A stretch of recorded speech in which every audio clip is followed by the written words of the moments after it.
मित्रांनो, एक कटू सत्य गोष्ट सांगतो.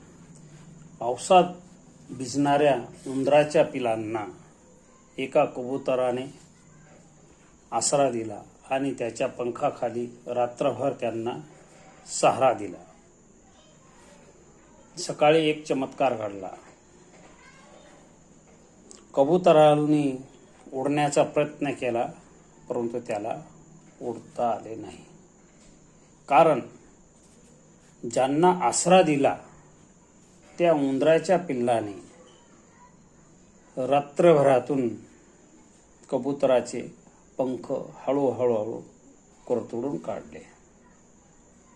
म्हणून मित्रांनो, आपण सहारा कोणाला द्यावा आणि कोणाला नाही हे फार विचार करून नंतरच सहारा द्यावा हे फार